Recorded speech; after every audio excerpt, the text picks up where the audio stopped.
Sexual and reproductive health and rights are fundamental human rights, and depriving of these fundamental human rights would mean that you are asking people to breathe without the air. Now that it has been passed already 20 years since the 1994 Cairo Declaration, and many governments made their commitments, especially with the Mongolian government with the Otgonbaatar Declaration, it is already a time to include this very important agenda in the post-2015 development agenda.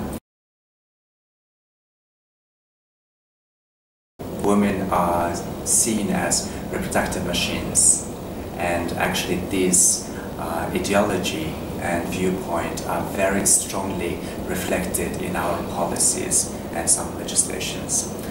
Example of that would be the draft of the law called Many of Us, which aims to increase the population mechanically by encouraging women to give birth, preferably every 3 years. And this is against the right of women, to choose when they want to give birth and how many children they would like to have.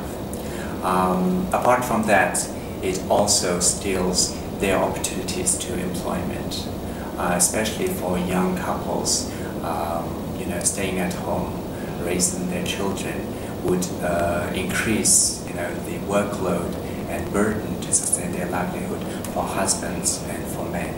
Especially for young couples, it would be extremely difficult. The second problem is our current national policy on population development, which is not based on human rights framework and gender equality perspectives. So we are working hard to include the perspectives of human rights, gender equality and social justice in this very important national policy. It is important to include the comprehensive sexuality education, not only addressing only the health aspects, but also the rights aspects, including sexual orientation and gender identity and other affirmative sexuality aspects in the national curriculum.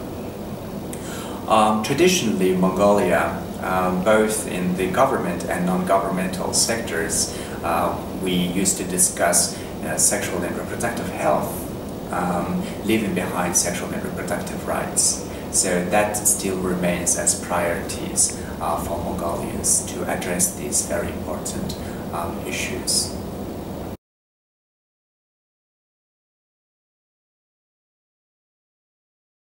With the majority of population being young, it is very important to promote comprehensive sexuality education, and at the same time, with 36% of the population living under the poverty line, it is also important to combine the policies of ensuring employment opportunities for both men and women, especially mothers, young mothers, and also their work to bear and raise children at home. So this economic opportunity, employment chance would be very important for young women as well.